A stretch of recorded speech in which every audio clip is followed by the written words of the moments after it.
আজকের টপিক হচ্ছে ভূমিরূপ। আজকের ভূমিরূপের আমরা নতুন একটা প্রশ্ন নিয়ে শুরু করব। সেটি হলো টেবিল ল্যান্ড কাকে বলে, অথবা মালভূমিকে টেবিল ল্যান্ড বলা হয় কেন। তাহলে এখানেও আমরা আরেকটা প্রশ্ন পেলাম যে মালভূমিগুলোকে টেবিল ল্যান্ড বলা হয়, কিন্তু কেন বলা হয় সেটার উত্তর সাপেক্ষে আমরা কি লিখব। সেটার উত্তর আমরা লিখছি।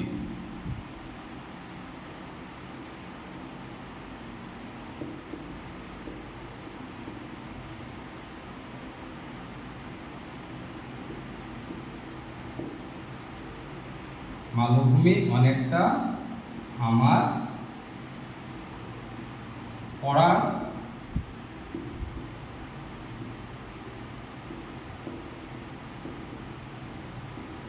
টেবিলের মতো। তাহলে মালভূমি অনেকটা আমার পড়ার টেবিলের মতো। উপরের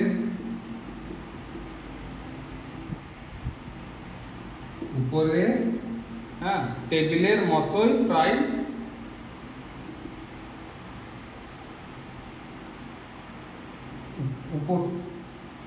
উপরে না লিখে লিখবো আমরা উপরটা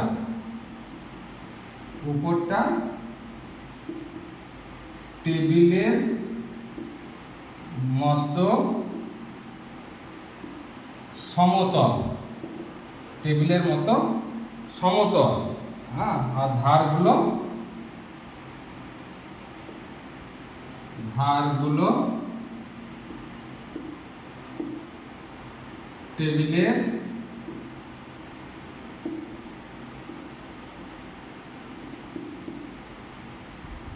টেবিলের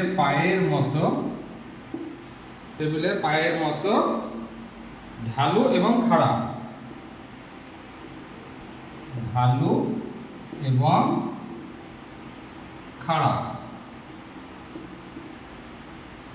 বোঝা গেল?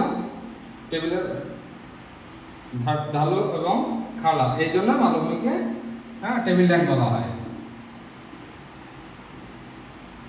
এই জন্যই মালভূমিকে টেবিল ল্যান্ড বলা হয়। ল্যান্ড বলে, এভাবে শেষ করলেও হবে। পরবর্তী প্রশ্নতে চলে যাব আমরা। পরবর্তী প্রশ্নটা কি? পরবর্তী প্রশ্ন হচ্ছে পর্বত বেষ্টিত মালভূমি তাহলে কাকে বলে? পর্বত বেষ্টিত মালভূমি কাকে বলে?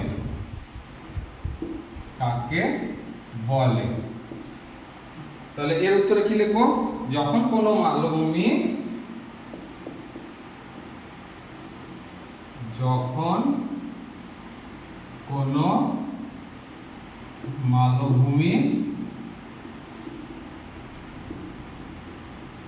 একাধিক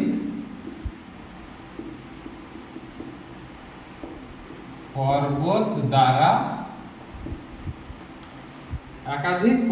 দ্বারা আবদ্ধ থাকে,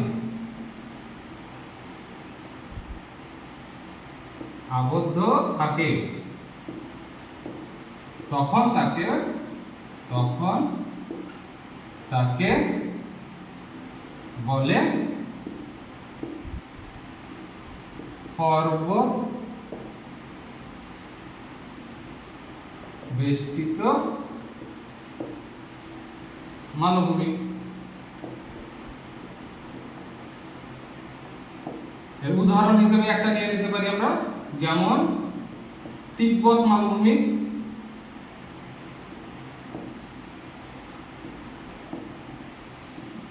একটা উদাহরণ দিয়ে দিলে প্রশ্নের সঠিক মূল্যায়ন করা হবে এবং সঠিক নাম্বারও পাওয়া যাবে।